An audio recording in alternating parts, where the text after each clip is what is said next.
नमस्कार, स्वागत है आपका न्यूज वन इंडिया पर। आपके साथ मैं हूं मीनाक्षी रजत। देवभूमि समाचार में आपको दिखाएंगे उत्तराखंड की तमाम खबरें। शुरुआत करते हैं उत्तराखंड कांग्रेस में दूसरी सूची आई है, उस पर मचे रार को लेकर के। उत्तराखंड विधानसभा चुनाव के लिए कांग्रेस ने 70 में से 64 विधानसभा सीटों पर प्रत्याशियों की घोषणा कर दी है।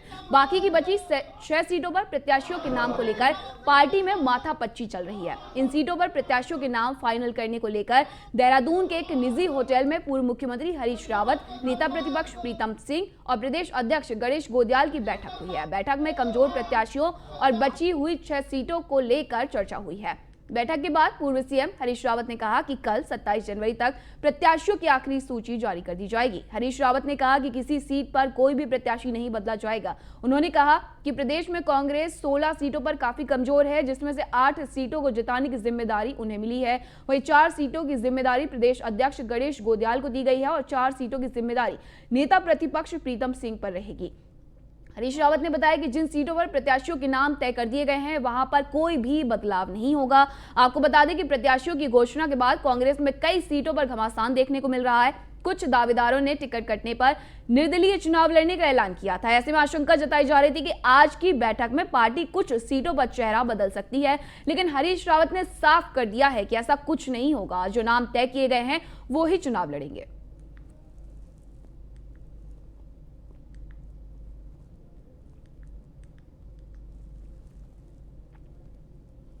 हम लोगों ने सब सीटों का रिव्यू किया कि रिव्यू मतलब कि कहाँ हमारी क्या पोजीशन बन रही है टिकट देने के बाद जो है, और अपोजिशन के टिकटों के साथ जो है। तो 16 सीटें ऐसी हैं हमारी जिनमें हमको हमारे सामने चुनौती है, तो हमने उसको बांट लिया आपस में। 8 सीटें पर मैं फोकस करूँगा, 4 पर प्रीतम सिंह जी करेंगे, 4 पर गणेश गोदियाल जी करेंगे। ये तैयारी की बैठक थी। बाकी सीटों पर हम बहुत कंफर्टेबल पोजीशन में, बहुत अच्छी पोजीशन में है। रामनगर का क्या चक्कर चल रहा है अभी तक? रामनगर का किस्सा तो हो गया ना, डिक्लेयर हो गया, सब हो गया। हरीश रावत जी लड़ेंगे? ये सवाल क्यों उठाया जा रहा है? मैंने तो कह दिया, नामांकन की तिथि भी बता दी। कब की है? हम लोगों ने सब सीटों। वहीं बुधवार को देहरादून बीजेपी मुख्यालय पर झबरेड़ा से कांग्रेस के टिकट पर 2 बार चुनाव लड़ चुके राज्यपाल समेत कई लोगों ने बीजेपी ज्वाइन कर ली है। बीजेपी के वरिष्ठ नेता रमेश पोखरियाल निशंक ने राज्यपाल को बीजेपी की सदस्यता दिलवाई है। झबरेड़ा से राज्यपाल और अन्य लोगों की बीजेपी में सदस्यता के दौरान पार्टी कार्यालय पर पूर्व विधायक रहे देशराज कर्णवाल के समर्थकों ने हंगामा किया। नाम लूंगा, सबकी उठाओ आप अपना परिचय बताओ। उनको टिकट दे दिया, जो जिन पर बलात्कार कर दोगे उनको टिकट दे दिया। भाई साहब बेचारे, उनके चेहरे तो कोई आज तक कोई दाग नहीं आया। कोई परिचय तो बता दीजिए। मेरा नाम जितेंद्र सैनी है, मीडिया प्रभारी हूँ भारतीय जनता पार्टी से। जी जी जी। तो आज और सभी पार्षद लोग की नाराजगी है भाई साहब। कल हमारी बहन जो वैजंती माला थी, उनका इन लोगों ने इस्तीफा दिलवाया कि आप नौकरी से इस्तीफा दे दीजिए, और आज उनको मतलब ये राज्यपाल पार्टी जनता पार्टी ज्वाइन करा रहे हैं। ये हमारे परिवार का मामला है और 100 बहू किया, इतना बड़ा परिवार है हमारा। और हो सकता है कि देशा जी के मन में ये आ रहा होगा कि कहीं ऐसा तो नहीं है कि उनके टिकट में कोई कठिनाई होगी, इसमें थोड़ा बहुत उनके समर्थक गुस्सा दिखा रहे होंगे। तो लेकिन झबरेड़ा में हमारी ताकत बहुत है। हम हर हालत में जो भी पार्टी तय करेगी, जिस भी कैंडिडेट को तय करेगी, हम भारी बहुमत से उसको जीतेंगे। बात करते हैं आम आदमी पार्टी के, जहां कर्नल अजय कोठियाल ने गणतंत्र दिवस के मौके पर पूर्व सैनिकों को संबोधित किया। इस मौके पर कोठियाल ने कहा कि हमने गारंटी दी है कि शहीद सैनिक के परिवार को 1 करोड़ की सम्मान राशि दी जाएगी। हमने गारंटी दी है कि पूर्व सैनिकों को सरकारी नौकरी देंगे। हम स्कूलों में देशभक्ति पाठ्यक्रम को लेकर आएंगे। कोठियाल ने कहा कि हम जुमला नहीं देते। आम आदमी पार्टी की सरकार दिल्ली में शहीदों के परिवार वालों को 1 करोड़ की सम्मान राशि देती है। बीजेपी कांग्रेस केवल सैनिकों के नाम पर वोट मांगती है, लेकिन सैनिक हित के काम में हमेशा पीछे रहती है। बीजेपी कांग्रेस चुनाव के समय सैनिकों को याद करते हैं, घोषणाएं करते हैं, सरकार में आने पर सब भूल जाते हैं। आम आदमी पार्टी ने एक सैनिक को सीएम उम्मीदवार बनाकर सैन्य भूमि का गौरव बढ़ाया है। इस बार आपको आम आदमी पार्टी को वोट देकर एक सैनिक को अपना मुख्यमंत्री बनाना है, जो सैनिक हित में काम करे।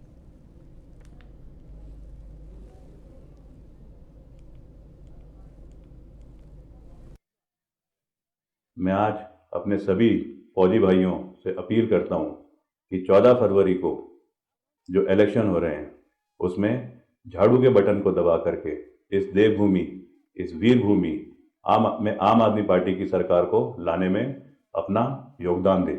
आम आदमी पार्टी की सरकार सैनिकों के हितों के लिए जो नीतियां बना रही है उसको अपने एजेंडा में सबसे ऊंचा रखेगी।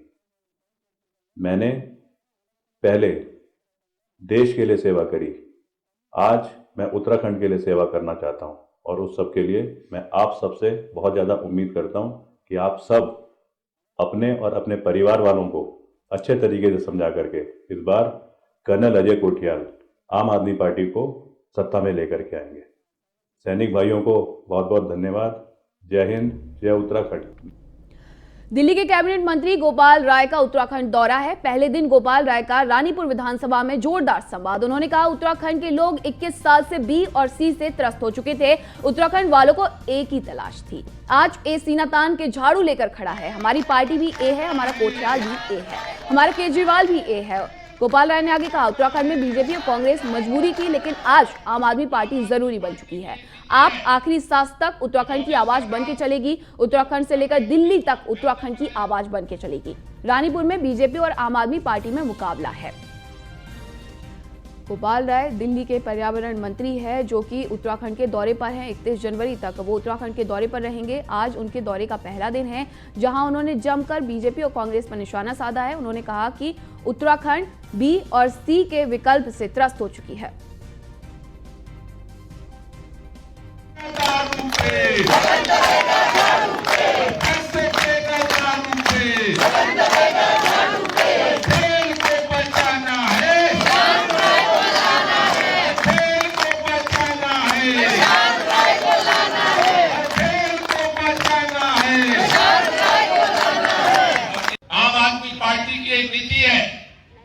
जो भी सरकार जो उपक्रम है उसे और बेहतर बनाया जाए, क्योंकि एक ही बात दी जाती है, लॉजिक दिया जाता है कि घाटे में चल रहा है, घाटे में चल रहा है। क्यों घाटे में चल रहा है? पूरे देश के अंदर ये बात कही जाती है कि सरकारी स्कूल ठीक नहीं हो सकता क्योंकि मैनेजमेंट ठीक नहीं है, टीचर ठीक नहीं है, इसलिए सरकारी स्कूलों में ताले लगा दो। दिल्ली के अंदर हमने कहा कि सरकारी स्कूल भी ठीक हो सकते हैं। हमने सिस्टम को बदला, ट्रेनिंग किया, प्रशासन को बदला, सिस्टम को बदला। वही सरकारी स्कूल जहां ताले लगाने के लिए कांग्रेस और भाजपा दोनों पार्टियां बात करती हैं, उसी सरकारी स्कूल को आज हमने इतना चमकाया कि प्राइवेट स्कूल उसके सामने फीके हो गए। खबर उत्तरकाशी से जहां कर्नल अजय कोठियाल लगातार सक्रिय हैं। बारिश में भी डोर टू डोर प्रचार करते हुए नजर आए हैं कोठियाल। कूड़ेदान और पार्किंग की समस्याओं पर जनता से उन्होंने बात की है और खाने का समय हुआ तो रास्ते में ही ढाबे पर खाना भी खा लिया। कोठियाल ने उत्तरकाशी की सबसे बड़ी समस्या पार्किंग पर वर्कआउट किया है। बाजार में एक्सपर्ट्स के साथ प्लानिंग पर भी चर्चा की है और धरातल पर वर्कआउट किया। उन्होंने कहा सरकार के पास सब संसाधन है लेकिन काम करने की नीयत नहीं है। कर्नल कोठियाल ने टैक्सी यूनियन और दुकानदारों से चर्चा की है। स्थानीय लोगों से भी इस पूरे प्लान को लेकर चर्चा की है। पार्किंग को लेकर जल्द ही एक्सपर्ट्स की योजना के साथ प्लान करेंगे। अजय कोठियाल ने ऐसा कहा। उन्होंने कहा कि आपके मैनिफेस्टो में शामिल होगा उत्तरकाशी का पार्किंग का मामला। तो आज हम किशन कोठियाल ने कुछ मैप बनाए कि किस प्रकार से हम कोई 48 करोड़ के प्रोजेक्ट जिसको कि हम CSR के जरिए लेकर के आएंगे, यहाँ पैसे हमने बात शुरू कर दी है। केदारनाथ में भी लाए थे, वहाँ पे भी चला था। उसमें हम किस प्रकार से डबल स्लैब को बना करके स्लैबिंग करके कैसे डबल हाइट वाली पार्किंग, कैसे उस पार्किंग के साथ में रिपेयर वर्कशॉप क्रिएट करें, कैसे जो पार्किंग है उसमें जो चलाने वाले हमारे ये चालक होते हैं 24 घंटे ये ड्राइव ही करते रहते हैं, कोई बहुत ज़्यादा कमाते नहीं है। तो इनके लिए कैसे सहूलियतें प्रोवाइड करी जाए, छोटी सी कैंटीन हो, वहाँ पर टॉयलेट हो, वहाँ पर रेस्ट रूम हो और उनकी गाड़ियों को रिपेयर करने का सिस्टम है। तो वो करने के लिए आज हम देख रहे हैं। तो कई स्पेस हैं यहाँ पे। कई बार जब आदमी देखता है कि अरे यहाँ तो कोई जगह ही नहीं है, अभी हम देख के आ रहे हैं कलेक्ट्रेट ऑफिस जो है उसके और रोड के बीच में ही कोई 70 गाड़ियों की पार्किंग, 100 गाड़ियों की पार्किंग की स्पेस है। बोले थे कि कैसे उसको दिमाग में डाल करके वो करा जाए। और कांग्रेस से बगावत करने वाली पीसीसी सदस्य सुनीता टम्टा बाजवा ने आम आदमी पार्टी का दामन थाम लिया है। आप प्रदेश प्रचार समिति के अध्यक्ष दीपक बाली के साथ मंगलवार देर शाम मुलाकात की। दिल्ली के सीएम अरविंद केजरीवाल से भी मुलाकात की। उन्होंने कांग्रेस पर महिला विरोधी पार्टी होने का आरोप लगाया। वहीं बाजवा परिवार के आप में शामिल होने से तराई क्षेत्र के राजनीतिक समीकरण बदल गए हैं। तराई की 8 सीटों पर अब मुकाबला दिलचस्प हो गया है। किसान नेता के शामिल होने से सिख और किसान वोट बैंक आपका हो सकता है।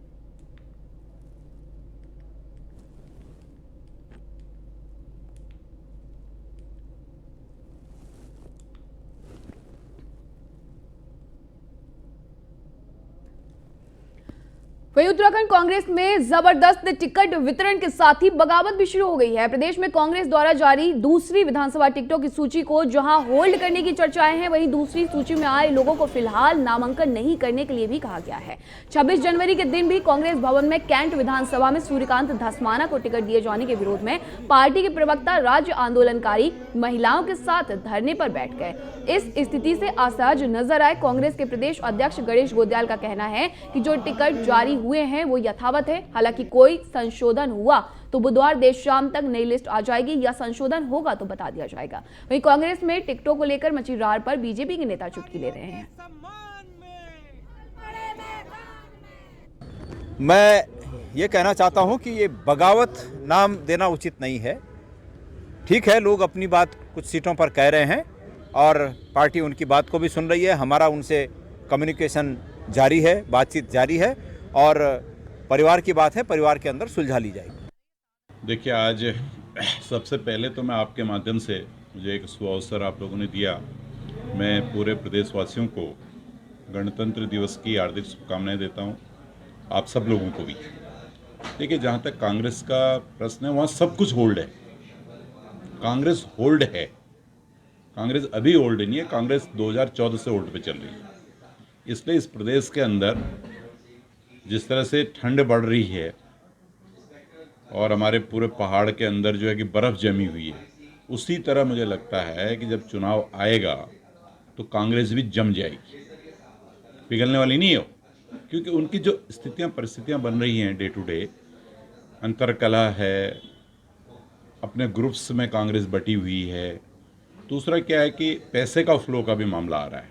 कई प्रत्याशियों ने बहुत प्रामाणिकता से ये आरोप लगा दिए कि पैसे में टिकट बटे हैं और पैसे में टिकट बिके हैं। देखिए, आज 26 जनवरी गणतंत्र दिवस के मौके पर राजधानी देहरादून के परेड ग्राउंड में उत्तराखंड के राज्यपाल retired lieutenant general Gurmeet Singh ने ध्वजारोहण किया। इसके बाद राज्यपाल ने प्रदेश में उत्कृष्ट कार्य करने वाले पुलिसकर्मियों को सम्मानित भी किया। हर साल की तरह इस बार भी पुलिसकर्मियों ने शानदार परेड की। सिविल पुलिस लाइन के साथ पीएससी, महिला पुलिस दस्ता, सीपीयू कर्मी, फायर ब्रिगेड के कर्मचारी और पुलिस संचार टीम भी परेड में शामिल हुई। राज्यपाल गुरमीत सिंह ने प्रदेशवासियों को 26 जनवरी गणतंत्र दिवस की बधाई दी। आपको बता दें कि कोरोना की वजह से इस बार भी गणतंत्र दिवस का कार्यक्रम बहुत सादगी से मनाया गया है। पूरे कार्यक्रम में कोरोना गाइडलाइन का पालन किया गया। कोरोना के चलते सांस्कृतिक कार्यक्रमों को पहले ही रद्द कर दिया गया था। आज गणतंत्र दिवस पर राजधानी में बारिश की फुहारें भी पड़ रही थी।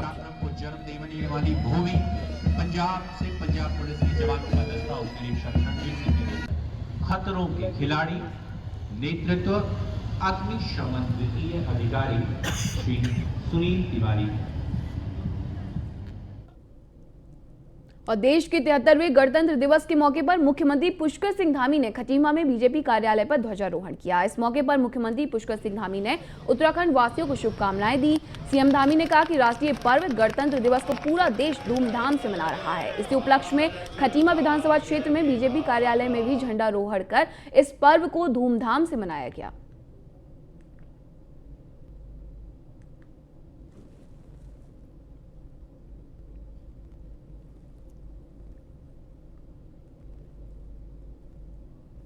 लोकतंत्र का महापर्व चल रहा है और मैं कल पर्चा भरूंगा। इस अवसर पर मैं अपने क्षेत्रवासियों से सभी के बीच में सभी का आशीर्वाद लेने के लिए, सभी से मिलने के लिए उनके बीच में आया हूं। तो चूंकि झंडारोहण भी आज चूंकि 26 जनवरी है, महापर्व है हमारा, तो आज पार्टी कार्यकर्ताओं ने पार्टी कार्यालय पर आज हमने झंडारोहण किया है। मैं इस अवसर पर सभी को बहुत बधाई देता हूं, बहुत शुभकामनाएं देता हूं। और कोरोना महामारी भी हमारी इस समय चल रही है। सभी से ये भी अनुरोध करता हूं कि जो कोरोना महामारी के जो हमारे दिशा निर्देश हैं, स्वास्थ्य विभाग के जो दिशा निर्देश हैं, सरकार के दिशा निर्देश हैं, साथ में चुनाव आयोग के जो दिशा निर्देश हैं सभी को उसका पालन करना है। हमारी जान माल की सुरक्षा भी हमारे लिए जरूरी है और एक अच्छी सरकार चुनना भी हमारे लिए जरूरी है। तो दोनों काम होंगे और हम सब लोग आगे बढ़ेंगे। सभी को बहुत शुभकामनाएं। लोकतंत्र का और खबर धर्म नगरी हरिद्वार से, जहां बहादुराबाद थाना क्षेत्र स्थित पतंजलि योग पीठ में योग गुरु बाबा रामदेव और आचार्य बालकृष्ण ने गणतंत्र दिवस के मौके पर भारत की आन बान शान राष्ट्रीय ध्वज तिरंगा फहराया। बाबा रामदेव ने पतंजलि योग पीठ में 108 फीट के राष्ट्रीय ध्वज को फहराया। इस दौरान बाबा रामदेव के अनुयायी, पतंजलि का स्टाफ, स्कूली छात्र छात्राएं और सभी धर्मों के धर्मगुरु मौजूद रहे। हमारा संविधान प्रभावी हुआ और तब से इस राष्ट्रीय पर्व को हम बहुत उत्साह के साथ मनाते हैं। में ऊंचा उठता हुआ तिरंगा हम सबको राष्ट्र प्रेम की स्वर्गीय श्री विपिन रावत जी से लेकर के कल्याण सिंह जी से लेकर के अनेक महापुरुषों को आज पद्म पुरस्कार दिए गए हैं। पूरा राष्ट्र उनका कृतज्ञ रहेगा जिन्होंने देश के लिए जीवन को जिया। और ऐसे महापुरुषों को जब ये पद्म पुरस्कार दिए जाते हैं तब इन पुरस्कारों का भी गौरव बढ़ता है और लोगों को प्रेरणा मिलती है राष्ट्र के लिए बड़े कार्य करने। साल से पूरी दुनिया में सन्नाटा था, पूरी मेडिकल साइंस, पूरा चिकित्सा तंत्र, आधुनिक चिकित्सा तंत्र मिलकर के कोरोना की दवा न बना पाया, खाली वैक्सीन बनाई, वो प्रिवेंशन है। हमने कोरोना की भी दवाई बनाई थी और अभी ओमिक्रॉन के ऊपर भी पहला हमारा रिसर्च पूरा हो गया। ओमिक्रॉन की भी 100% दवाई हमने तैयार कर ली है। ये हमारे साइंटिस्टों के रात दिन के पुरुषार्थ का परिणाम है। ये एक बड़ी बात है। रुड़की की दुर्गा कॉलोनी में पर्वतीय मूल के लोगों और पूर्व सैनिकों ने गणतंत्र दिवस के मौके पर कार्यक्रम का आयोजन किया। इस कार्यक्रम के मुख्य अतिथि वरिष्ठ पत्रकार उमेश कुमार शर्मा रहे। उमेश कुमार का कहना है कि वो खानपुर विधानसभा से निर्दलीय प्रत्याशी के रूप में आए हैं। वहीं उन्होंने बताया कि पार्टी का कोई भी विधायक हो वो वादे करता है और उन वादों को पूरा नहीं करता, लेकिन वो ऐसे ही नहीं यहाँ आए हैं। जो जनता के काम है, जो मुद्दे हैं, उन्हीं पर कार्य किया जाएगा।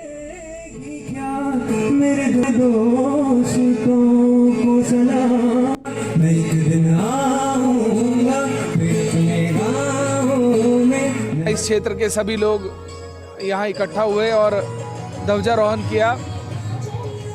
देश के शहीदों को श्रद्धांजलि अर्पित की और बच्चों ने रंगारंग कार्यक्रम की पेशकश की। हमें सबको देश में मिलकर रहना चाहिए, जनहित के मुद्दों पर लड़ना चाहिए। देश के विकास में, देश को आगे बढ़ाने के लिए हमें सबको मिलजुल कर काम करना चाहिए। भ्रष्टाचार के खिलाफ लड़ाई लड़नी चाहिए। जहां जिस व्यक्ति को भ्रष्टाचार दिखे वो उसके खिलाफ मोर्चा खोले, लड़े।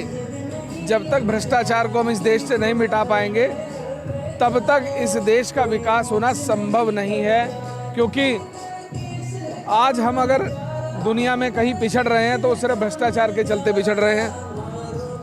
विकास में जहां बाधाएं हैं वो भी भ्रष्टाचार के चलते हैं। तो सबसे बड़ा राक्षस जो है वो भ्रष्टाचार है, पहले उसको खत्म करना होगा।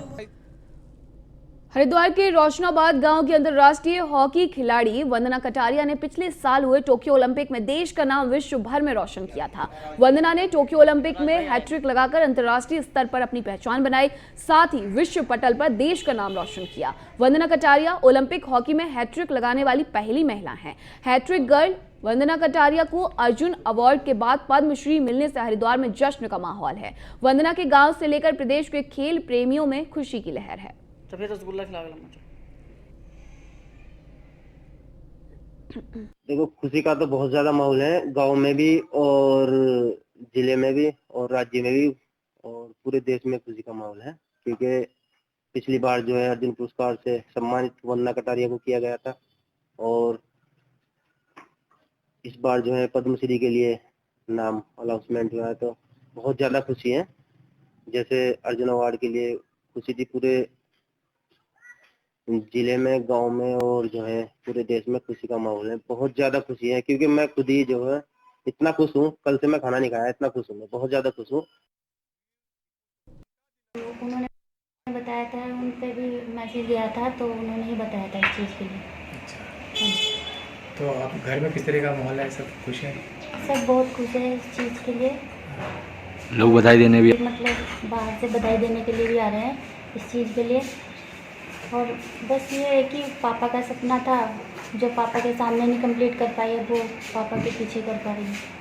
बस पापा का थोड़ा दुख है, बाकी सब अच्छा ही है। तो उन्होंने और मिनी स्विट्जरलैंड के रूप में विश्व विख्यात पर्यटक स्थल चौपता में जमकर बर्फबारी हो रही है। 3 दिनों से लगातार चौपता और आसपास के क्षेत्र में बर्फबारी हो रही है।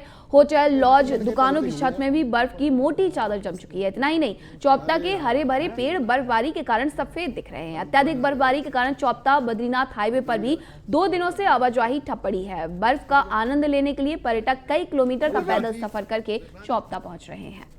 लखनऊ से ऋषिकेश आई थी, फिर कल ऋषिकेश से रुद्रप्रयाग में रुकी, आज रुद्रप्रयाग से चोपता आई हूँ और ये पहली बार है मेरा चोपता में विजिट। इससे पहले औली आ चुकी है, बट इस इलाके में पहली बार आ रही हूँ उत्तराखंड के। 2-3 दिन से बर्फबारी हो रही है, रोड का पूरा बुरा हाल है, लोग काफ़ी परेशान हैं। लेकिन यहाँ पे काफ़ी दिक्कत हो रही है लोगों को, यहाँ पे बर्फबारी पे, जो कि यहाँ पे गाड़ियाँ भी फिसल रही हैं। 2-3 दिन से काफ़ी बर्फबारी चल रही है। पर बहुत अच्छा है, यहाँ पर लग रहा है शिमला आए हैं हम। अच्छा, कितने बार आए? लगभग 3, लेकिन इतनी अच्छी बर्फ आज तक नहीं देखी। पे हर साल जो है बर्फबारी तो बहुत अच्छी होती रहती है और इस बार भी बहुत अच्छी बर्फबारी भी है और पर्यटक भी इस बारी तो लग रहा है कि बहुत तादाद में पहुंच रखे हैं जगह जगह से। हमें बर्फ में बहुत अच्छा लगा, हमने फोटो भी खींची। यहाँ पे बर्फ बहुत अच्छी गिरी हुई है, ऐसा लग रहा है जैसे शिमला में आए हैं। लखनऊ देवभूमि में इतना ही, लेकिन न्यूज़ 1 इंडिया पर खबरों का सिलसिला लगातार जारी है। देखते रहिए न्यूज़ 1 इंडिया। नमस्कार।